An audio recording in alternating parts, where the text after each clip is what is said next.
Hare Krishna. So అందరికీ Bhagavatam class స్వాగతం. So మనం ఐదో స్కందం 5వ అధ్యాయంలో ప్రవేశించబోతుంది. ముఖ్యంగా వృషభదేవుడు తన కుమారులకి ఋషులు మునుల సమక్షంలో సాధారణ ప్రజలు కూడా అక్కడ ఆ సమావేశంలో ఉన్నారు. సో వాళ్ళు కూడా ఉద్దేశించి కూడా మాట్లాడుతున్నారు. సో ఏం మాట్లాడుతున్నారో మనం చూద్దాం. ఇవి చాలా ముఖ్యమైనవి. ఒక విధంగా మళ్ళీ మానవ యొక్క ఉద్దేశాన్ని, మానవ యొక్క లక్ష్యాన్ని మళ్ళీ మనకు గుర్తు చేస్తూ, వృషభదేవుడు సాక్షాత్తు భగవానుడి యొక్క అవతారం అయినప్పటికీ ఆయన ఈ యొక్క మొత్తం ఈ యొక్క సామ్రాజ్యానికి ఆయన చక్రవర్తి. 100 మంది పుత్రులు, వాళ్ళందరూ దేనికోసం వాళ్ళ జీవితాన్ని పణంగా పెట్టాలి, ఏ లక్ష్యం మీద వాళ్ళు నిరంతరం పనిచేయాలి, వాళ్ళ బాధ్యతలు నిర్వర్తిస్తూ ఎటువైపు వాళ్ళ అడుగులు వేయాలి అని వాళ్ళ పిల్లలకు తాను సూచిస్తున్నాడు. అది ప్రతి తల్లిదండ్రులు వాళ్ళ పిల్లలకి ఏ విధంగా వాళ్ళని ఆ సరైన లక్ష్యం వైపు నడిపించాలి, వాళ్ళ ఉద్దేశం వల్లనే వాళ్ళకి ఏ విధంగా వాళ్ళ ఆ సంబంధించిన జ్ఞానాన్ని ఏ విధంగా మనం అందించాలి అన్న విషయం. సో మనం ఖచ్చితంగా దీంట్లో మనం నేర్చుకోవచ్చు. ఆ, చాలా ముఖ్యమైనటువంటి ఆ, ఉపదేశాలు ఇవన్నీ. నేను జస్ట్ కొద్దిగా ఆ, పరిచయం చేసుకున్నాను మొదటి శ్లోకాన్ని. సో మానవ జీవితం యొక్క ప్రాముఖ్యత, సో అసలైనటువంటి ప్రాముఖ్యత అంటే అది ఎంత ముఖ్యమైంది మానవ జన్మ, దేనికోసం ఇది ఇంత ముఖ్యమైనటువంటి జీవితం, మానవ జీవితం అని నేను చెప్తున్నాను. సో వృషభ ఉవాచ దేహో దేహ బాజాం ప్రలోకే కష్టాన్ కామాన్ హర్తే విధాంబుజాయే తపో దివ్యం పుత్రకాయేన సత్వం శుద్ధేన తస్మాత్ బ్రహ్మ సౌఖ్యం త్వనంత. సో దేహో దేహ భాజాం లోకే. సో చాలా మంది దేహం తీసుకుంటారు, చాలా రకాల శరీరాలు వస్తాయి ఇక్కడ. అండ్ ఎస్పెషల్ గా మానవ రూపం వచ్చింది, భూలోకే మానవ రూపం వచ్చింది వాడు. కష్టాన్ కామాన్ అర్హతే అంటే వాళ్ళు కష్టపడాల్సిన అవసరం లేదు. ఎలాగా? విద్భుజాభ్యే. విద్భుజాభ్య అంటే జంతువుల్లాగా, ఎస్పెషల్గా కామము మలము తినేటువంటి జంతువులు, ఆ, మలం తినే జంతువులు, కామాన్ని ప్రదర్శించేటువంటి జంతువులు కష్టపడేలాగా మానవులు కష్టపడాల్సిన అవసరం లేదు. ఒకవేళ కష్టపడాల్సి వస్తే వాళ్ళు తపో దివ్యం పుత్రకాయేన సత్వం, వాళ్ళ హృదయాన్ని పవిత్రం చేసుకోవడానికి. సత్వం అంటే పవిత్రం చేసుకో. వాళ్ళు దేనికోసం కష్టపడాలంట? వాళ్ళ హృదయం పవిత్రం చేసుకోవడానికి తపో దివ్యం. వాళ్ళు తపస్సు చేయాలి. దివ్య తపస్సు అంటే ఏంటి? ఇక్కడ భక్తి చేయాలి అని. సో భక్తి చేయడానికి కోసం వాళ్ళు కష్టపడాలి. ఆ భక్తి దేనికోసం? హృదయం పవిత్రం చేసుకోవడానికి. శుద్ధే తస్మాత్ బ్రహ్మ సౌఖ్యం త్వనంతం.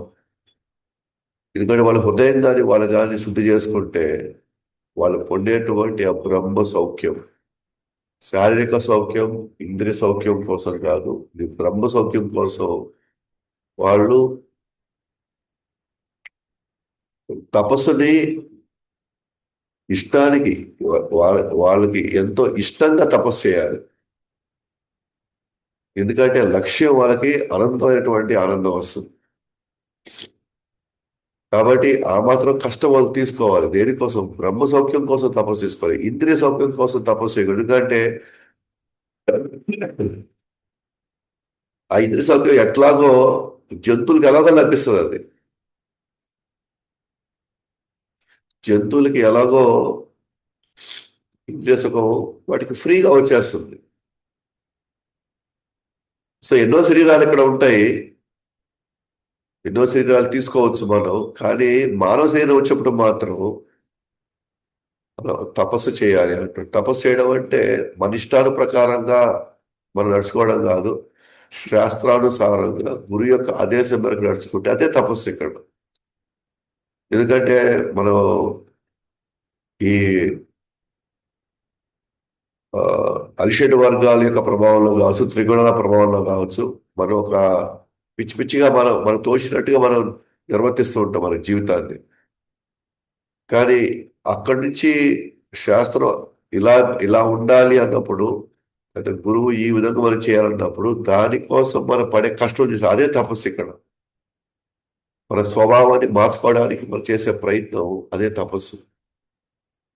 ఎందుకు ఆ తపస్సు చేస్తున్నాం అంటే శాశ్వతంగా మనం నిరంతరమైనటువంటి భగవుడి యొక్క సేవలో నిరంతరంగా ఆనందం ఉండడానికి ఈ తపస్సు మనం చేయాలి.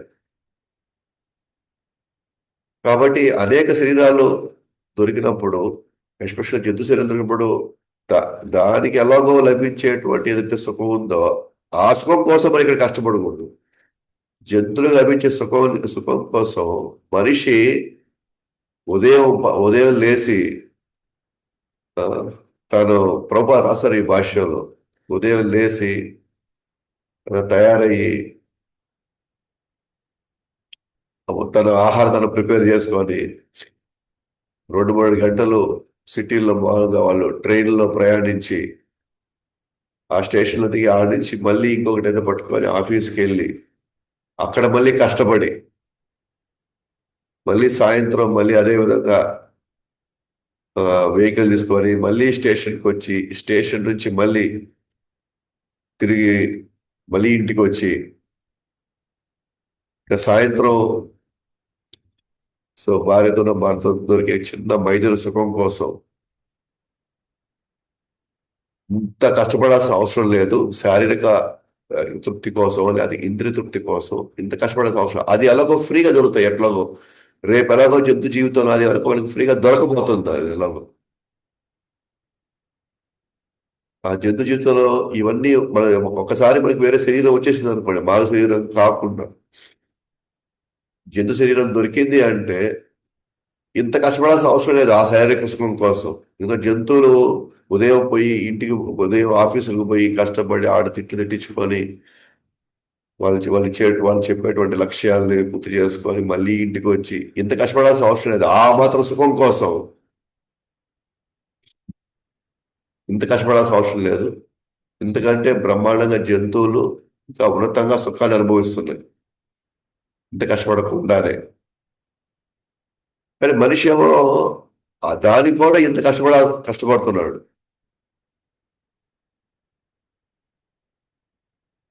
కానీ మానవ జన్మ ఇచ్చింది కేవలం దీనికోసం కాదు.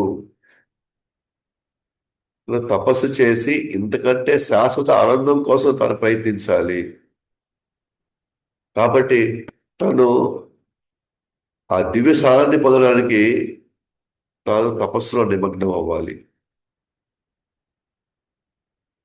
అందువల్ల ఇక్కడ అన్నటువంటి విష్ణుదేవుడు తన కుమారులతో ఈ ప్రపంచంలో భౌతిక శరీరాన్ని స్వీకరించిన అన్ని జీవుల్లో ఈ మానవ రూపాన్ని పొందిన వ్యక్తి కేవలం ఇంద్రియ తృప్తి కోసం పగలు మరియు రాత్రి కష్టపడకూడదు. ఇది మనం తినే కుక్కలు మరియు పందులు కూడా అందుబాటులో ఉంటుంది.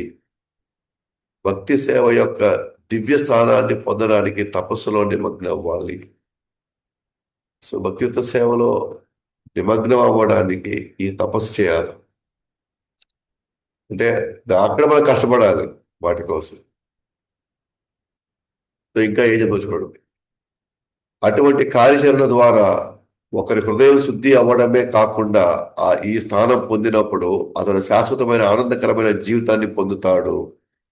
ఇది భౌతిక ఆనందానికి అతీతమైనది మరియు శాశ్వతంగా కొనసాగుతుంది. తన హృదయం శుద్ధి అవుతుంది ఆ తపస్సు వల్ల. తన హృదయం శుద్ధి అవ్వడమే కాకుండా ఈ స్థానం పొందినప్పుడు ఏది ఆ బ్రహ్మ సౌఖ్యం ఆ స్థితి పొందినప్పుడు అతను శాశ్వతమైన ఆనందకరమైన జీవితాన్ని పొందుతాడు. ఇది భౌతిక ఆనందానికి అతీతమైనది మరియు శాశ్వతంగా కొనసాగుతుంది. దానికోసం తపస్సు చేయాలి. పిల్లలకు చెప్తున్నాడు విష్ణుదేవుడు, శివదేవుడు పిల్లలు అంటే వాళ్ళు కూడా యువరాజులే. వాళ్ళు కూడా వాళ్ళకి డైరెక్ట్ గా రాజ్యం ఇచ్చేసి ఉండొచ్చు వాళ్ళకి. నెక్స్ట్ మీరే ఏలుకోండి ఇదంతా. ఆయన రాజ్యాన్ని 100 మంది పుత్రులకి అది భాగాల కింద చేసిన రాజ్యాన్ని 100 మంది పుత్రులకి పంచిచ్చేసి ఉండొచ్చు. ఇప్పుడు మనం అదే కదా జనరల్ గా మనం అందరం చేస్తున్నాం. చదివిచ్చేసి ఉద్యోగాలకు ఇచ్చేసి పెళ్లి చేసి ఆస్తులు తెచ్చి పడేస్తున్నాం. కానీ ముందు మనం ఏం చెప్పట్లే వాళ్ళకి. మా జన్మ యొక్క ఉద్దేశం ఏంటి, ఏం చేయాలి, ఎందుకు వచ్చింది ఈ జన్మ, భగవంతుడు ఎవరు, మనకి ఉన్న సంబంధం ఏంటి, మానవ జన్మ యొక్క లక్ష్యంలో తర్వాత అంతిమ తర్వాత ఏం జరుగుతుంది. ఈయనకి ఇంకా చాలా ఈజీ కదా అసలు. తపస్సు కూడా పంపించాల్సిన అవసరం లేదు. మనమైనా పంపించాలి బయటికి, స్కూల్కి కాలేజీకి పంపించాలి. ఈయన అది కూడా పంపించబడి ఉన్నదాన్ని పనిచేసే చాలు. ఆయన ఆయన భారాన్ని తెచ్చేసుకుని వెళ్ళిపోయి ఉండొచ్చు ఆయన. కానీ ఇక్కడ అలా జరగట్లేదు.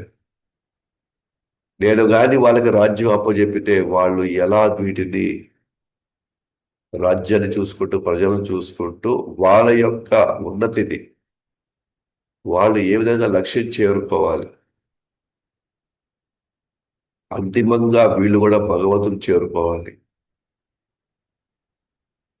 అనే ఉద్దేశంతో మాట్లాడుతున్నాను. సో మనం కొనసాగించే జీవితం అంటే ఈ విషయం తెలియనంత వరకు మనం చాలా గొప్పగా జీవిస్తామని మన ఫీలింగ్, మనం చాలా గొప్పగా చాలా చేసేస్తున్నాం మన పిల్లలకు కూడా అని మన ఫీలింగ్ అనమాట. మనలాగా ఇంకెవరూ చేయలేరు. మనం చేసినంత త్యాగం మన వాళ్ళకి ఇంకెవరు చేసి ఉండరేమో అని మన ఫీలింగ్. మనం వాళ్ళ కోసం చాలా కష్టపడుతున్నాం అనే ఒక ఫీలింగ్ మనకి. కానీ మనం గమనిస్తే ఈ ఈ ఈ ఈ మాత్రం పనులు ఋషభదేవుడు చేసేసి ఉండొచ్చు వాళ్ళ పిల్లలకి. అది పెద్ద కష్టమేం కాదు. కానీ ఒక బాధ్యత గల వ్యక్తిగా తన వాళ్ళ తన వాళ్ళు శాశ్వతంగా సుఖంగా ఉండాలి అంటే వాళ్ళు ఏం చేయాలి? తన మీద ఆధారపడ్డ వాళ్ళు ఈ అనవసరంగా ఈ భౌతికమైనటువంటి ఇంద్రియ తృప్తికి లోనై ఎక్కడ వీళ్ళు మళ్ళీ వాళ్ళ జీవితాల్ని నాశనం చేసుకుంటారో, ఎక్కడ వాళ్ళు మళ్ళీ ఆందోళనకి మళ్ళీ భయాలకి గురవుతారో, వాళ్ళకి ఆ గతి పట్టకూడదు వీళ్ళకి. ఓకే, ఈ రోజు ఈ రాజ్యం ఉండొచ్చు, ఈ రోజు ఈ సంపద ఉండొచ్చు, ఈ రోజు ఈ అధికారం ఉండొచ్చు, కానీ ఈ అధికారం ఇవన్నీ కూడా శాశ్వతం కాదు.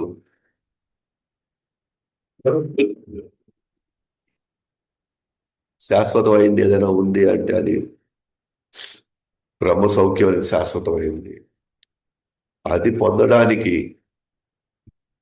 తండ్రిగా, తల్లిగా, గురువుగా సో వాళ్ళు నిర్వర్తించాల్సిన బాధ్యత వాళ్ళకి భక్తి. ఆ భక్తిని ఇవ్వాలి.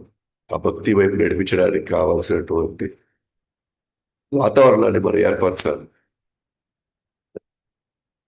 సో అది ఇక్కడ ఋషభదేవుడి వల్ల వాళ్ళతో పిల్లలు చెప్తున్నాం.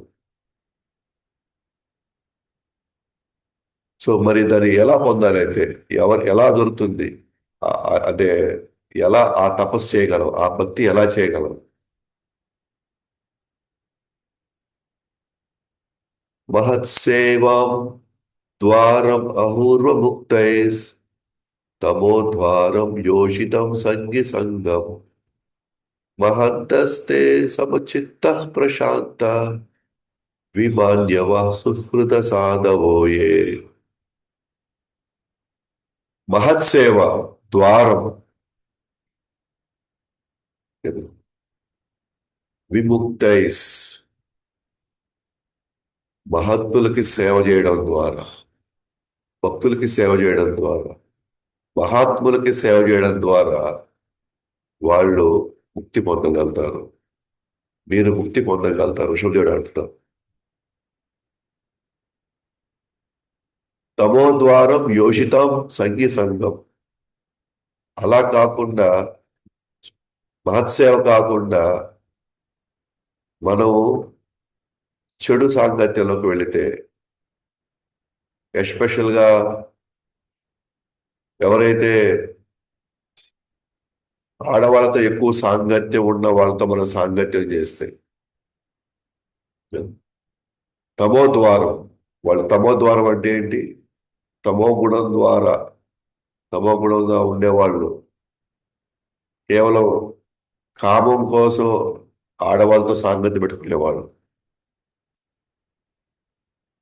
అటువంటి వాళ్ళ సాంగత్యంలోకి వెళ్తే తమో ద్వారం, వాళ్ళు నరకాని వైపు తీసుకెళ్తారు. అంటే వాళ్ళు ఇంకా అంధకారంలోకి వెళ్ళిపోతారు.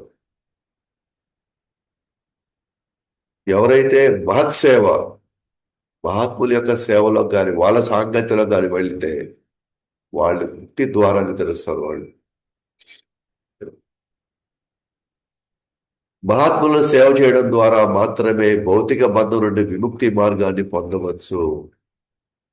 అటువంటి కార్యకలాపాల్లో ఆసక్తి లేని వారికి, స్త్రీ మరియు లైంగికతను ఇష్టపడే వ్యక్తులతో సావాసం చేసే వారికి నరకానికి మార్గం విశాలంగా ఉంటుంది. మహాత్ములు సమతులంగా ఉంటారు. సమదర్శనం కలిగిన వారు ప్రశాంతంగాను మరియు పూర్తిగా భక్తి సేవలో నిమగ్నమై ఉంటారు. కోపం లేని వారు మరియు అందరి శ్రేయభిలాషులు, ఎవరి తప్పులు ఎంచరు, ఎటువంటి అసహ్యకరమైన విధంగా వాళ్ళు ప్రవర్తించరు. సో మనకి రెండే మార్గాలు ఉన్నాయి ఇక్కడ. ఒకటి, భక్తులు ఎంచుకున్న మార్గంలో భక్తుల సాంగత్యంలోకి వచ్చి వాళ్ళ నుంచి మనం ప్రేరణ పొంది, వాళ్ళ దగ్గర నుంచి మనం శిక్షణ పొంది ఈ భౌతిక బంధం నుంచి విముక్తి పొంది వాళ్ళు మోక్ష మార్గానికి వెళ్ళే అవకాశం ఉంది. బ్రహ్మ సౌఖ్యం పొందేటువంటి అవకాశం ఉంది. లేదా ఆ చాయిస్ తీసుకోకపోతే అటువంటి కార్యకలాపాల ఆసక్తి లేని వారికి, అంటే వీటి మీద ఆసక్తి లేదు, ఏది భక్తి చేయాలని ఆసక్తి లేని వాళ్ళకి, ఆసక్తి చేయని వాళ్ళ సాంగత్యంలోకి మనం వెళితే, అండ్ ముఖ్యంగా ఎవరైతే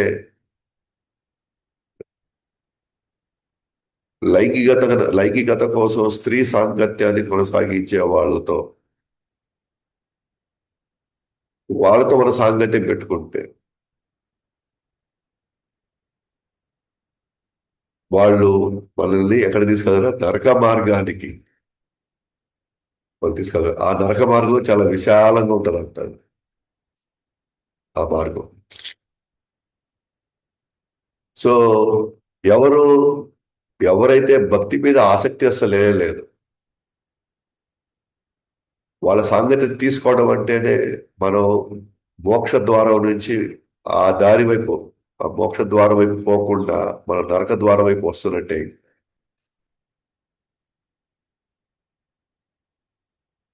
ఎందుకంటే భక్తి మార్గంలో లేని వాళ్ళ సాంగత్యాలు మనం తీసుకుంటే వాళ్ళు మన లక్ష్యాన్ని మార్చేస్తారు. వాళ్ళకి భక్తి మార్గం తెలియనటువంటి వాళ్ళతో సాంగత్యం చేయడం వల్ల వాళ్ళ ప్రభావం మన మీద పడుతుంది. వాళ్ళు ఏ లక్ష్యం వైపు వాళ్ళు వెళ్తారో వాళ్ళు కూడా మనల్ని ఆ లక్ష్యం వైపు మనల్ని వాళ్ళు ప్రేరేపిస్తారు. అందుకని మనకి ఉపదేశామృతంలో కూడా భౌతిక వ్యక్తులతో సాంగత్యం ఉందని మనం నిషేధించాలి. ఇక్కడ సాంగత్యం నిషేధించడం అంటే వాళ్ళని అంటరాని వాళ్ళగా దూరం పెట్టడం అని కాదు. అక్కడ వాళ్ళ మాటలు మనం తీసుకోకూడదు అని, వాళ్ళు చెప్పింది మనం వినకూడదు అని అర్థం. అక్కడ వాళ్ళకి అవసరమైనప్పుడు మనం ఏదైనా సహాయం చేయాల్సి వస్తే చెయ్యొచ్చు. కానీ సాంగత్యం తీసుకోవడం అంటే ఏంటంటే వాళ్ళ యొక్క మాటలకి మనం ప్రభావితం కాకూడదు అని అర్థం. మనకు అంత శక్తి లేకపోతే వాళ్ళతో వాళ్ళతో ఉండి ఆ ప్రభావం నుంచి మనం బయటపడలేము అని మనం అనుకుంటే అప్పుడు మనం భక్తులతో ఎక్కువ సాంగత్యం చేయమని అర్థం అక్కడ. సో భక్తులతో ఎక్కువ సాంగత్యం చేస్తే ఏమవుతుంది అని అంటే అప్పుడు వాళ్ళ మాట మనం తక్కువ వింటాం, భక్తుల మాట ఎక్కువ వింటాం. మనం భౌతిక వ్యక్తులతో ఎక్కువ సాంగత్యం చేసామనుకోండి, అప్పుడు భక్తుల మాటలు తక్కువ వింటాం. ఆటోమేటిక్గా ఆ భక్తులు చెప్పే మాటలు మనకి లోపల పెద్దగా ఎక్కువ మనకి. వాళ్ళు చెప్పే విషయాల్ని మనం పాటించాలనేటువంటి ఆసక్తి మనకి ఎప్పుడూ ఉండదు. అని గ్యారంటీ చేసుకుంటాం మనం. మన ద్వారం ఇంకా నరకం అయిపోయే అని మనమే ఫిక్స్ చేసుకుంటాం. ఇప్పుడే ఫిక్స్ చేసుకుంటాం మనం. అందుకనే మనమే మన తలరాతను మనమే రాసుకుంటాం అన్నమాట. మన మనసులో మనమే కొద్దిగా ఆలోచించుకోవచ్చు. నేను నా 24 గంటలు ఎక్కువ శాతం నేను ఎవరితో గడుపుతున్నాను, ఏ మాటలు నేను ఎక్కువ మాట్లాడుతున్నాను, ఎవరి దగ్గర నుంచి నేను ఎక్కువ వింటున్నాను, అక్కడే డిసైడ్ అయిపోతుంది మనం ఎటువైపు వెళ్ళబోతున్నాం మన ఫ్యూచర్లో అని అర్థమైపోతుంది. ఇది మనం 30-40 సంవత్సరాలు మనం డిసైడ్ చేసుకోవాల్సిన అవసరం లేదు. అప్పుడు ఏదైతే చూద్దాం కాదు, ఈ రోజు మనం ఏం చేస్తామో అదే మన ఫ్యూచర్ తర్వాత అవుతుంది. ఈ రోజు ఎటువంటి వాళ్ళ మాటలతో మనం ప్రభావితం అవుతున్నామో వాళ్ళు మన లాక్కు వెళ్ళిపోతారు అటువైపు. కానీ మన మనసు ఏమంటుంది తెలుసా, మన బుద్ధి ఏమంటుంది తెలుసా, లేదు నేను మొత్తం కంట్రోల్లో ఉన్నాను, నాకు అంతా బాగా తెలుసు అనుకుంటాం మనం. మనం అనుకుంటాం మనం. కానీ మనం ఉదయం 4:30కి మనం లేలేకపోతున్నాము అంటే మనం కొంత అటువైపు అటువైపు అంటే ఒకవైపు మహాత్ముల సాంగత్యం, ఇంకోవైపు దురాత్మల సాంగత్యం తీసుకున్నాము అని అంటే, మనం 4:30కి లేలేకపోతున్నాము అంటే ఎస్పెషల్గా బాగలేనప్పుడు అది పక్కన పెట్టండి. మనకు ఒకసారి ఇబ్బంది కలిగినప్పుడు జాగ్రత్త, అది వేరే కేసు. మనకి లేయాలని ఆసక్తి లేదు అంటే డెఫినెట్గా మనం ఎక్కువ సమయం అటువైపు గడుపుతున్నాం అని అర్థం. మనం భగవద్గీత భాగవతం వెళ్ళలేకపోతున్నాం, వినడానికి ఆసక్తి లేదు అంటే మనం అటువైపు ఉంటున్నామని అర్థం. మనం సేవకి రాలేకపోతున్నాము అని అంటే అటువైపు ఉన్నట్టుగానే అర్థం.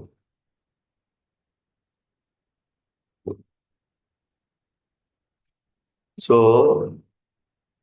మనం ఇక్కడికి రాలేకపోతున్నాము అని అంటే మన గడిచే టైం అంతా ఎటువంటి వాళ్ళ మధ్యలో గడుపుతున్నాము అంటే మన లక్ష్యాన్ని మార్చే వాళ్ళ మధ్యలో మనం గడుపుతున్నామని అర్థం.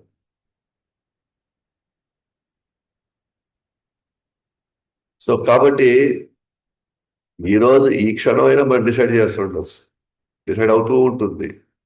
ఎటువైపు మనం ఎక్కువ సమయం ఇస్తామో అటువైపే మన ఆలోచనలు ఉంటాయి. సో క్రమక్రమంగా మనకి తెలిసి కూడా ఈ భక్తి ఎంతో ఉన్నతమైంది, ఈ భక్తి మన కర్మలను తీసేస్తుంది, ఈ జన్మవృత్తి నుంచి మనం బయటపడాల్సి మనకు తెలిసి కూడా మనం మనకున్నటువంటి గత సంస్కారాలు, గత వాసనలు, గత కొన్ని ఆసక్తులు, భౌతికమైనటువంటి ఆసక్తులు ఉన్న కారణంగా మనం తప్పకుండా అసలైనటువంటి మహాత్ములు నడిచేటువంటి దారి కాకుండా మనం దురాత్మలు వెళ్ళేటువంటి దారిలో మనం ప్రయాణిస్తే మన మన లక్ష్యం మారిపోతుంది. ఇప్పుడు మనం మనం అంతర్గతంగా మనం చాలా మంచి వాళ్ళు అయి ఉండొచ్చు, అట్లా సందేహం లేదు. కానీ మంచి వాళ్ళు అయితే ఎక్కువ సాంగతి ఎవరితో చేయాలా? మరి మంచికి అర్థం ఏంటి? మంచి అంటే అర్థమైంది.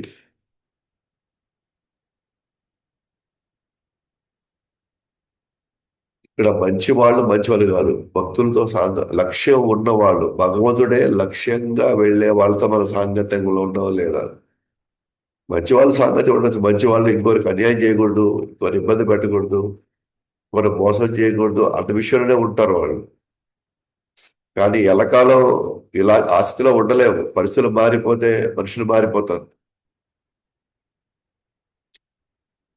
సో కాబట్టి మంచి వాళ్ళకు ఉంటే ప్రయోజనం లేదు ఇక్కడ.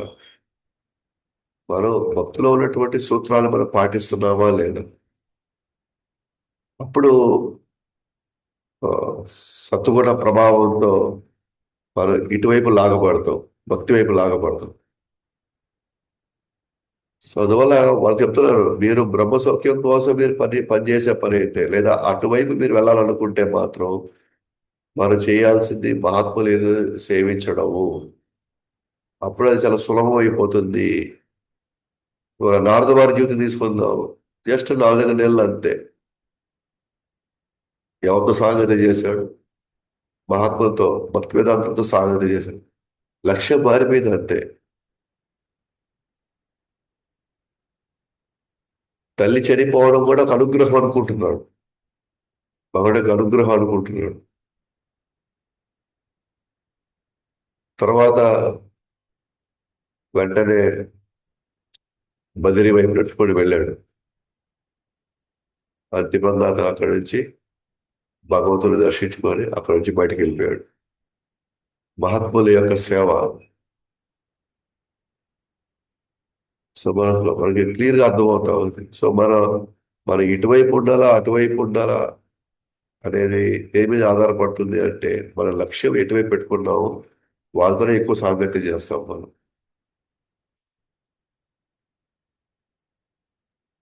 నెక్స్ట్, సో కృష్ణ చైతన్యాన్ని పునరుద్ధరించడంలో, ఆ భగవంతుని పట్ల ప్రేమను పెంచుకోవడంలో ఆసక్తి ఉన్నవారు కృష్ణ సంబంధం లేని పనులు చేయరు. కృష్ణ చైతన్యాన్ని పునరుద్ధరించడంలో మరియు భగవంతుని పట్ల ప్రేమను పెంచుకోవడంలో మర్చిపోయినటువంటి సంబంధాన్ని మళ్ళీ మనం ఇప్పుడు మళ్ళీ గుర్తు చేసుకుంటున్నాం. మళ్ళీ మనం ఎప్పుడో మనకి భగవంతుడితో మనకి సంబంధం ఉంది మనకి, కానీ మన మధ్యలో ఇప్పటిదాకా మనం మర్చిపోయాము, ఇన్ని జన్మలుగా మనం మర్చిపోయాము. మళ్ళీ ఇప్పుడు ఏం చేస్తున్నాం? మళ్ళీ ఆ యొక్క సంబంధాన్ని పునరుద్ధరించడంలో మళ్ళీ ఇప్పుడు మనం నెమ్మదిగా స్టార్ట్ చేస్తున్నాం ఇప్పుడు మనం. మరియు భగవంతుని పట్ల ప్రేమను పెంచుకోవడంలో ఆసక్తి ఉన్నవారు ఏం చేయాలంట? కృష్ణ సంబంధం లేని పనులు చేయరు. భక్తికి వ్యతిరేకంగా ఉండే పనులు చేయరు. వాటి వాళ్ళ శారీరక సుఖం కోసం మాత్రమే జీవించే వారి పట్ల ఆసక్తి చూపరు. ఎవరైతే కేవలం భౌతిక సుఖం కోసం పనిచేసే వాళ్ళ పట్ల ఆసక్తి చూపరు వీళ్ళు అసలు. వాళ్ళ గురించి పెద్ద పట్టించుకోరు వీళ్ళు అసలు. వారు గృహస్థ జీవితంలో గడుపుతున్నప్పటికీ సొంత వారిపై అనాసక్తి కనబరుస్తారు. ఎవరైతే భక్తిలో ఉంటారో సొంత వారిపై కూడా అనాసక్తితోనే ఉంటారు వాళ్ళు. ఎందుకంటే ఏ రోజైనా సరే మన ప్రయాణం ఒంటరి ప్రయాణమే. సో ఉన్నంత వరకు నా ధర్మాన్ని నేను పాటించాలి కాబట్టి నేను పాటించాలి, అంతేగాని వాళ్ళ మీద అనవసరంగా ఎక్స్పెక్టేషన్స్ పెట్టుకోరు.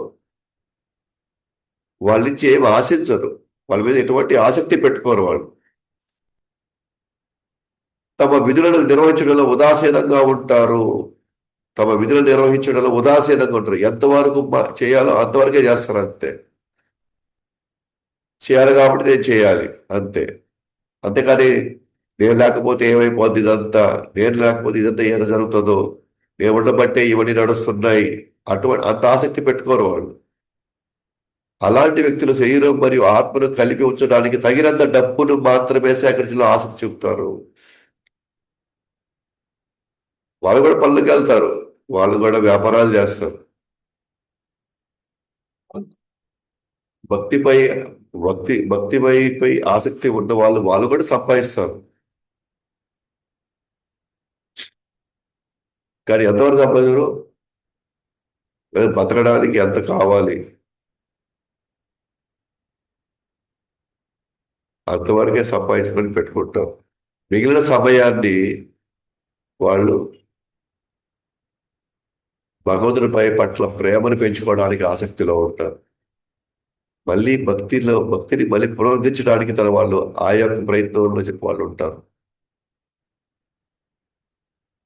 కృష్ణుడికి సంబంధం లేని పనులు వాళ్ళు ఎప్పటికీ చేయరు. కాబట్టి వాళ్ళు గృహస్థ జీవితాన్ని గడుపుతున్నారు, కానీ వాళ్ళు ఎవరి మీద ఆసక్తి పెట్టుకోరు.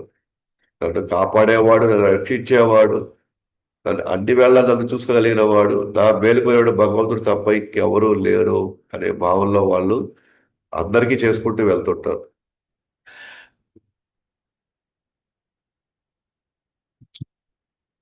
సో అందువల్ల నిజంగా వాళ్ళ పిల్లలకు చెప్తున్నాడు అనమాట ఋషభదేవుడు. వాళ్ళ పిల్లలకి ఏం చెప్తున్నాడు? ఫస్ట్ది, ఆయన మానవ శరీరం వచ్చింది కేవలం బ్రహ్మ సౌఖ్యం కోసం, తపస్సు చేయడానికి కోసమే ఈ ఈ యొక్క మానవ శరీరం వచ్చింది.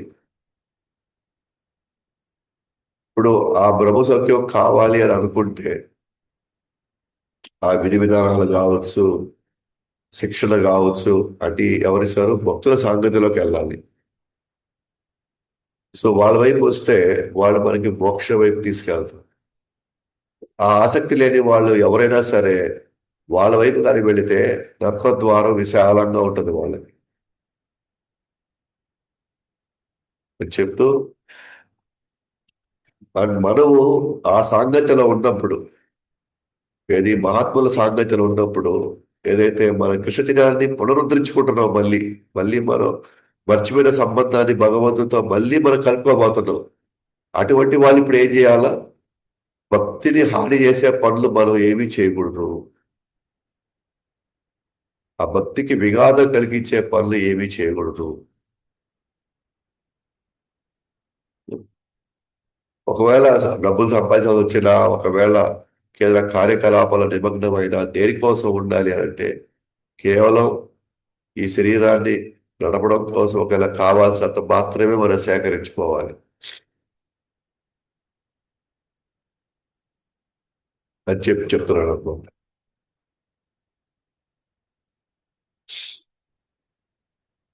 మరి ఈ జన్మ మృత్యు చక్రం నుంచి సమాప్తం చేయడం అంటే ఎట్లా? ఎస్పెషల్ గా స్త్రీ మరియు లైంగిక సంబంధం ఉన్న వాళ్ళ గతి ఏమవుతుంది? నూనం ప్రమత్త కురుతే వికర్మ యదింద్రియ ప్రీతియ అప్రుణోతి న సాధు పన్యేత ఆత్మనోయం అసన్నపి క్లేశద ఆసదేహ. ఒకరు ఇంద్రియ సుఖాన్ని జీవిత లక్ష్యంగా భావించినప్పుడు, ఇంద్రియ సుఖమే జీవిత లక్ష్యంగా భావించినప్పుడు అతడు పిచ్చివాడుగా మారి అన్ని రకాల పాపం పనుల్లో ఖచ్చితంగా పాల్గొంటాడు. ఆ ఇంద్రియ సుఖాల కార్యకలాపంలో మళ్ళీ పాల్గొనడం తగదని నేను సాధువులు భావిస్తారు. ఎందుకంటే దీని ద్వారా అతను నిరంతరం ఒకదాని తర్వాత ఒకటి భౌతిక శరీరాలను పొంది అనేక దుఃఖాలకు గురవుతాడు. ఎవరైతే ఆ స్త్రీ లేదా ఆ లైంగికత్వమైనటువంటి ఆ యొక్క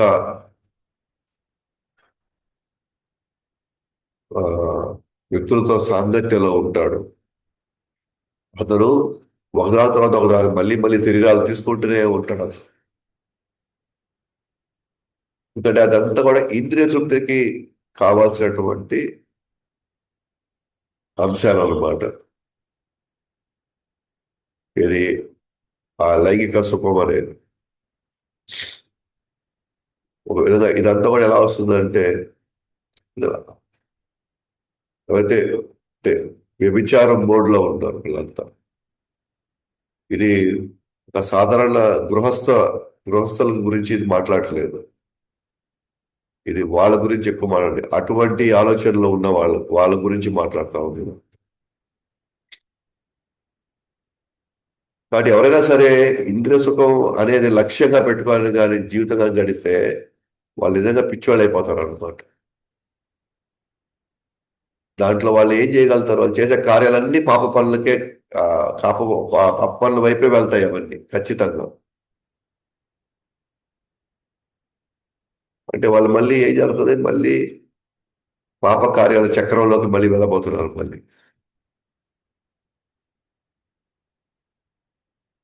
కాబట్టి అటువంటి పాప పనుల్లో తగదు, అటువంటి పనులు కార్యక్రమంలో మళ్ళీ మళ్ళీ పాల్గొనడం అనేది తగదు అని చెప్పేసి నేను, అంటే వృషభదేవుడు అంటారు, నేను మరియు సాధువులు భావిస్తారు. అటువంటి వాటిల్లో ఎప్పటికీ మనం నిమగ్నం కావద్దు.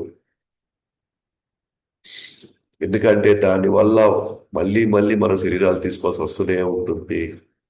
ఆ శరీరాలు తీసుకునే కొద్దీ అనేక దుఃఖాలకు మళ్ళీ అది దారి తీస్తుంది అని చెప్పేసి ఆ, విశ్వదేవుడు చెప్తున్నాడు. కాబట్టి భక్తుల సాంగత్యంలో కాకుండా అభక్తుల సాంగత్యంలోకి వెళ్ళగలిగితే మళ్ళీ ఇలాగే చెప్పారు. సాంగత్యం అని అంటే వాళ్ళ మాటలకి మనం ప్రభావితం అయ్యామంటే వాళ్ళ సాంగత్యం తీసుకుంటామని అర్థం. అంటే ఇప్పుడు మనం ప్రభావితం అయ్యాము అంటే వాళ్ళ మాటలు నిజమని మనం నమ్మేశాము. నమ్మాము కాబట్టి అటువైపు వెళ్ళడానికి మనం నిర్ణయించుకుంటాం. మన దారి అటువైపు మనకి కనబడుతుంది అనుకుంటే ఇక మనం మన నరక ద్వారాలు విశాలంగా ఉన్నాయని అర్థం.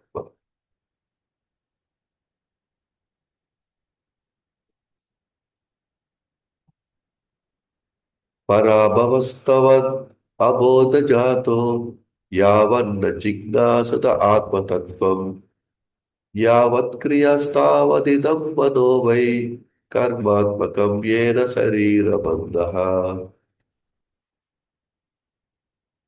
చెప్తున్నారు అటువంటి వ్యక్తులు ఎవరైతే ఇంద్రియ సుఖం కోసం వాళ్ళ జీవితాలను పణంగా పెడుతున్నారో వాళ్ళు ఖచ్చితంగా ఇందాక చెప్పిన శ్లోకం ప్రకారంగా వాళ్ళు మళ్ళీ మళ్ళీ శరీరాలు తీసుకొని ఇంకా ఇంకా దుఃఖాలకు గురవుతారు. కాబట్టి కృష్ణదేవుడు ఏమన్నాడు, వీటిల్లో ఇటువంటి కార్యకలాపాలు నిమగ్నం కాకూడదు అని మేము భావిస్తాము. ఎవ్వరు కూడా అటువంటి కార్యక్రమాల్లో అటువంటి కార్యకలాపాల్లో నిమగ్నం కాకూడదు అని మేము భావిస్తామంటున్నాం. సో కాబట్టి వృషభదేవుడు ఇంకా ఏం చెప్తున్నాడంటే ఆధ్యాత్మిక విలువల గురించి విచారించనంత కాలం, ఆధ్యాత్మిక విలువల గురించి మనం విచారించినంత కాలం ఒక వ్యక్తి ఓడిపోతూనే ఉంటాడు, అజ్ఞానం వల్ల ఉత్పన్నమయ్యే దుఃఖానికి గురవుతాడు. సో మన లక్ష్యం ఆధ్యాత్మిక వైపు కాకపోతే ఆ వ్యక్తి ఓడిపోతూనే ఉంటాడు. ఎందుకని ఓడిపోతున్నాడు? ఎందుకంటే తను పొందినవన్నీ తను కోల్పోబోతున్నాడు మళ్ళీ మళ్ళీ. ఇంకా భవిష్యత్తులో ఇప్పుడు ఏవైతే తను సమకూర్చుకున్నాడో ఆ అకౌంట్ ఏది తనతో రాదు ఇంకా. కాబట్టి అతను ఓడిపోబోతున్నాడు ఇంకా. ఇప్పుడు మనతో పాటు మన సమకూర్చుకుంది మనతో పాటు తీసుకువెళ్ళగలిగితే ఖచ్చితంగా అతను గెలిచిన వాడు అవుతాడు. తన సంపాదించింది తను తీసుకోపోలేకపోతున్నాడు అనుకోండి, అతను ఓడిపోయినట్టే. ఇప్పుడు ఆధ్యాత్మికమైనటువంటి విషయాల పట్ల కాకుండా కేవలం ఇంద్రియ తృప్తి కోసం సమకూర్చుకునే ఏ విషయమైనా సరే వాటిల్లో మనం మనం ఎన్ని రకాల ప్లాన్లు వేసుకున్నా సరే తాత్కాలికంగా మనం భౌతిక ప్రపంచంలో వ్యక్తుల యొక్క సమక్షంలో మనం చాలా గెలిచేసాము, సాధించేసాము అని ఒకవేళ మనం అనుకున్నా కూడా అది మనం ఓడిపోయినట్టుమే మనం ఇంకా. ఎందుకంటే అవేవి మనం తీసుకోపోలేం కదా మనం. పైగా సమకూర్చున్నవి మళ్ళీ పోతున్నాయి అనుకోండి, మన ముందే అవి నాశనం అయిపోతున్నాయి అనుకోండి, లేదా మనం తీసుకోపోలేకపోతున్నాం అనుకోండి, మనకి ఏమవుతుంది? ఇంకా దుఃఖం పెరుగుతుంది అప్పుడు. కాబట్టి అది దుఃఖానికే గురవుతాడు అతను. అది పాపమైనా లేదా పుణ్యమైనా దాని ఫలితం అనుభవించాల్సిందే. ఒకరి మనసు కామ్య కర్మలో నిమగ్నమైతే అతను భౌతిక శరీరాన్ని అంగీకరించాలి. అతను మళ్ళీ భౌతిక శరీరాన్ని అంగీకరించాలి మళ్ళీ. ఇప్పుడు ఆధ్యాత్మికంగా మనం ఆలోచించకపోతే, ఆధ్యాత్మిక విలువల గురించి మనం విచారించకపోతే మనం దేని గురించి విచారిస్తాం? అప్పుడు భౌతిక విలువల గురించి విచారిస్తాం. భౌతిక విలువల గురించి విచారించినప్పుడు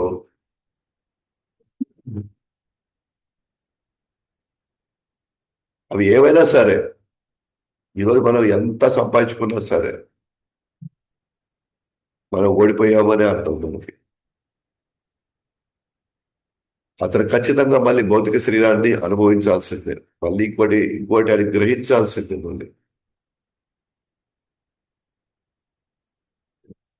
అంటే మనస్సులో భగవంతుడి గురించి కాకుండా నేను ఏమేమి తెచ్చుకోవాలి, ఏమేమి పెట్టుకోవాలి అని ఉన్నంత వరకు తను రెడీ చేసుకోవాలి. నెక్స్ట్ శరీరం ఏం పోబోతున్నాం అని తాను చూసుకోవాలి. అందుకే ఇందాక మనం చెప్పాం, ఈ రోజు 24 గంటల్లో ఎంతసేపు మనం భగవంతు చర్చలో నిమగ్నమయ్యాము, ఎంతసేపు మనం భౌతిక విషయాల్లో, అనవసరమైన విషయాల్లో ఎంతసేపు మనం నిమగ్నమయ్యాము అన్న పర్సంటేజ్ మనం తీసుకున్నాం అనుకోండి,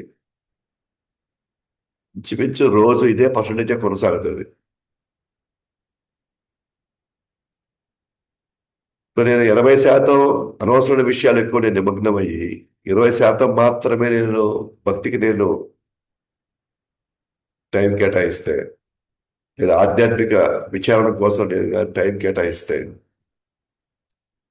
సో నేను మరణ సమయంలో కూడా 80% గురించి నేను ఆలోచిస్తాను నేను.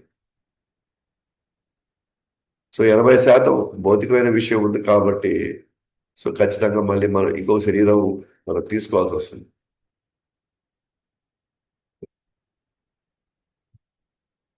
దాంట్లో మనం కొంత భక్తి చేశాం కాబట్టి ఇంకో జన్మలో ఆ 20% నుంచి మన యొక్క నెక్స్ట్ లెవెల్ స్టార్ట్ అవుతుంది. కాబట్టి అజ్ఞానం వల్ల కర్మకు లోబడిన మనసు మరి కొన్ని కర్మల చేయడం ప్రేరేపిస్తుంది. వాసుదేవునిపై భక్తి ఉత్పన్నం కానంత వరకు శరీరం నుండి ముక్తి ఉండదు. సో అజ్ఞానం వల్ల కర్మకు లోబడినటువంటి మనసు ఏదైతే ఉంటుందో ఇప్పుడు అదే స్వభావం, గత స్వభావం, గత సంస్కారాలు.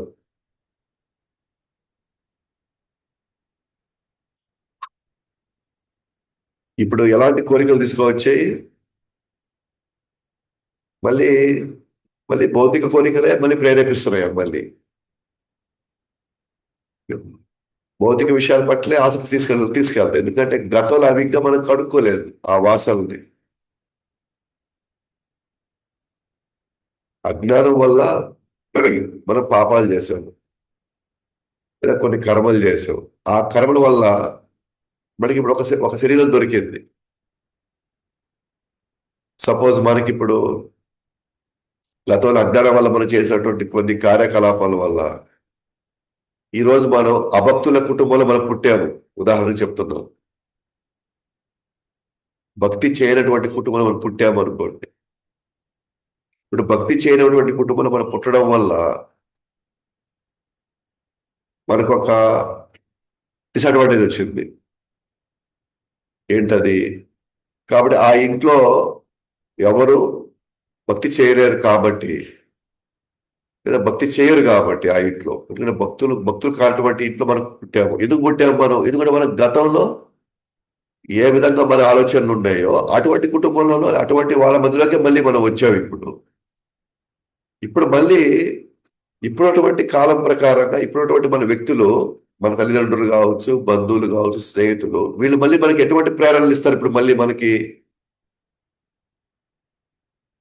మళ్ళీ నువ్వు కష్టపడి చదవాలరా, కష్టపడి నువ్వు పని చేయాలరా, కష్టపడి ఒక బిల్డింగ్ కట్టాలరా, కష్టపడి మనం అవి చేయాలా, ఈ చేయాలా, అట్ట చేయాలి, ఎట్ట చేయాలి. ఎవరు ఇక్కడ మళ్ళీ భక్తి గురించి మాట్లాడరు ఇంకా. అప్పుడు భక్తి గురించి మాట్లాడకపోతే అప్పుడు మనం ఎటువంటి కర్మలు చేస్తున్నాం ఇక్కడ? మళ్ళీ ప్రేరేపించబడుతున్నాం. మళ్ళీ దేని గురించి? నేను మళ్ళీ అవి చేయాలా, ఈ చేయాలా, అట్లా పోవాలి, ఇట్లా పోవాలి, అవి అనుభవించాలి, ఇవి అనుభవించాలని చెప్పేసి మళ్ళీ, అంటే మళ్ళీ కొత్త సైకిల్కి మళ్ళీ మళ్ళీ నాది పలికాం. మళ్ళీ మళ్ళీ కొత్త చక్రానికి మళ్ళీ మనం రోడ్డు వేసుకున్నాం. ఇప్పుడు మళ్ళీ మళ్ళీ మనం బాట వేసుకున్నాం ఇప్పుడు. అంటే గతంలో నేను ఒకవేళ కడుక్కోలేకపోతే, నేను పవిత్రీకరించుకోలేకపోతే, నా నెక్స్ట్ సైకిల్ కూడా ఇంచుమించు అటువంటి వాళ్ళ మధ్యలోకే వెళ్ళి మళ్ళీ అటువంటి ప్రయాణం నేను చేయబోయడానికి నేను సిద్ధపడిపోతున్నాను మళ్ళీ. కాబట్టి అంటారన్నమాట, వాసుదేవునిపై భక్తి ఉత్పన్నం కానంత వరకు అతనికి శరీరం నుండి ముక్తి ఉండదు. శరీరం నుండి అతను బయటపడడానికి అవకాశం లేదు. అని చెప్పి చెప్తున్నాను అనమాట. అంటే ఈ విధంగా ఈ చక్రం ఎంతకాలం, ఈ మాయ ఎంతకాలం ఎంత కొనసాగుతుంది ఇంకా.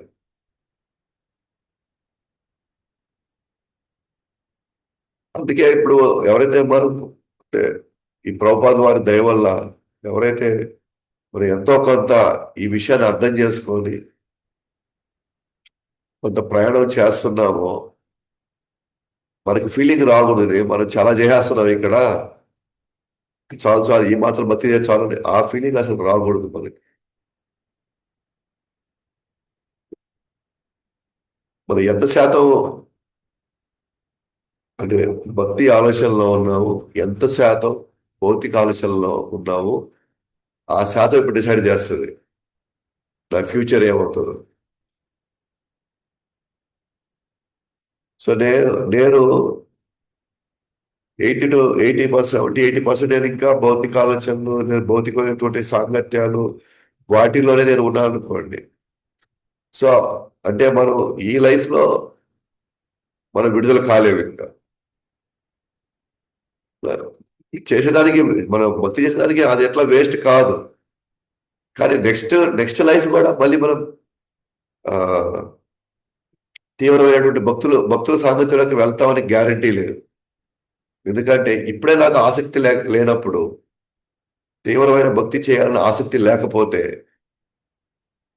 ఖచ్చితంగా నెక్స్ట్ లైఫ్ లో కూడా నాకు ఆసక్తి ఉండదు, అంత ఆసక్తి ఉండదు. ఉంటుంది ఎంతో కొంత, కానీ అంత ఆసక్తి నాకు ఉండదు. కాబట్టి ఇప్పుడు నేను డిసైడ్ చేసుకుంటాను నా నెక్స్ట్ లైఫ్ లో ఎంత శాతం నాకు భక్తి ఉండబోతుంది అని.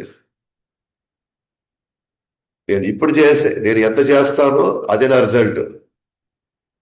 అది కూడా ఎప్పటి వరకు చేస్తాను, నాకు నా నా యొక్క ఎక్స్పైరీ డేట్ రానంత లోపలనే చేసేయాలి. ఎంత చేస్తానో నాకు తెలియదు, ఎక్స్పైరీ డేట్ ఎప్పుడు వస్తుందో నాకు తెలియదు. రెండోది, నేను చేసేది నిజంగా ఎంత ఇష్టంతో చేస్తానో నాకు తెలియదు.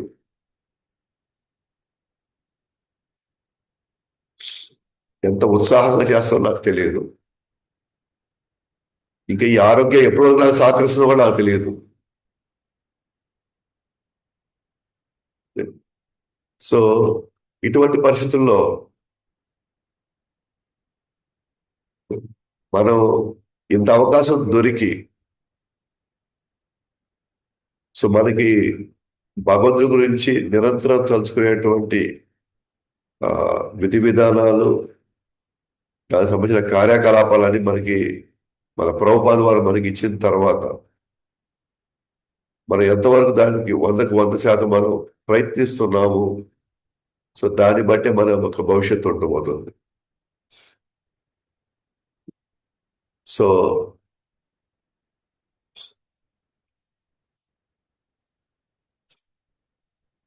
సో ఒక విధంగా మనకి వృషభదేవుడు తన పిల్లల ద్వారా మనకి మానవజన్మ యొక్క ఉద్దేశాన్ని తెలుపుతూ, ఖచ్చితంగా మనం బ్రహ్మ సౌఖ్యం కోసం తపస్సు చేయాలి.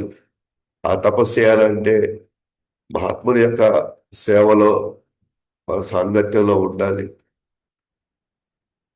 అలా కాకుండా మనం ఇతరులతో మన సాంగత్యంలో ఉన్నట్లయితే వాళ్ళ యొక్క ప్రేరణతో మనం నరకద్వారం వైపు మన ప్రయాణం ఉంటుంది.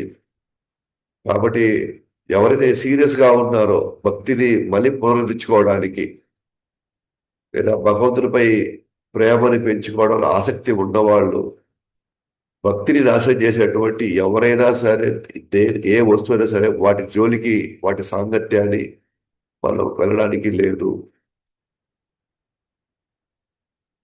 ఒకవేళ మనం ఏదైనా సంపాదించాల్సి వస్తే మన శరీరం ఎంతవరకు అవసరం దానికి తగినంతగా మనం సంపాదించుకోవడానికి మనం ప్రయత్నించాలి. అందుకే మనం ఉపదేశామృతంలో కూడా ఉత్సాహాన్ని, దేవతని కానీ తర్వాత ఆ, దానికి ముందు ఆ, అనవసరం అనవసరంగా ఎక్కువ ప్రయాస చేయొద్దండి కష్టపడడానికి. ఆ, ఎక్కువ సమయం అనవసర ప్రయాస చేయొద్దు. ఓకేనా? అధికంగా కూడబెట్టు అత్యాహార ప్రయాసస్య జల్పో నియమాగ్రహ. అత్యాహార అనవసరంగా లేనిపోవడం కూడబెట్టుకోవద్దు. అది సమకూర్చుకోవడానికి ప్రయాస, అనవసరంగా ఎక్కువ కష్టపడద్దు ప్రజలతో. కాబట్టి అది దానికోసం మళ్ళీ ఇతరులతో ఎక్కువ మందితో మనం మాట్లాడాల. అనవసరంగా ఇవన్నీ ఎవరైతే చేస్తారో వాళ్ళ భక్తి క్షీణించిపోతుంది అని మనం తెలుసుకున్నాం. ఎవరైతే ఉత్సాహ నిశ్చయ ధైర్య తత్తత్కర్మ ప్రవర్తన భగవంతుడి పట్ల ఆసక్తితో ఉత్సాహంతో ఉంటారో వాళ్ళు భక్తిలో ముందుకెళ్తారు. సో ఇవన్నీ అదే ఆ విషయానికి మనం చెప్తున్నారు. సో కృష్ణుడు ఏదైతే కృష్ణ సంబంధానికి ఏదైతే వ్యతిరేకమైన పనులు ఏది కూడా దయచేసి చేయొద్దు. ఎంతవరకు అవసరమో అంతవరకే కృష్ణ భక్తి కొనసాగడానికి అవసరమైన వాటిని మనం సమకూర్చుకోండి అని చెప్తున్నాను. కాబట్టి ఎవరైతే ఆ యొక్క సాంగత్యంలోకి వెళ్తారో, అంటే ఆ భక్తుల యొక్క సాంగత్యంలోకి వెళ్తారో వాళ్ళు మళ్ళీ మళ్ళీ పాప కార్యాల్లో నిమగ్నమయ్యి మళ్ళీ వాళ్ళు భౌతిక శరీరాలు స్వీకరించాల్సిందే. దానివల్ల దుఃఖానికి లోపడతాము. ఆ తర్వాత ఆధ్యాత్మిక విలువల గురించి విచారించినంత వరకు అతను ఖచ్చితంగా భౌతిక శరీరాన్ని అంగీకరించాల. చివరిగా సో అజ్ఞానం వల్ల లోబడి మనస్సు మళ్ళీ భౌతిక కోరికల వైపు మళ్ళీ ప్రేరేపించబడుతుంది మళ్ళీ. కాబట్టి వాసుదేవుడి పట్ల భక్తి రానంత వరకు ఈ వీటి నుంచి మనకు విడుదలయ్యేదానికి అవకాశమే లేదని చెప్తున్నాను. మరి ఎలా బయటపడాలి? ఈ మాయా ముడ్లని ఎలా ఛేదించాలి అని చెప్పి చూస్తాం. అది రేపు చూస్తాం మనం. ग्रंथराज श्रीमद् भागवतम की जय। जगद्गुरु श्रील प्रभुपाद की जय। अनंत कोटि वैष्णव की जय। जय।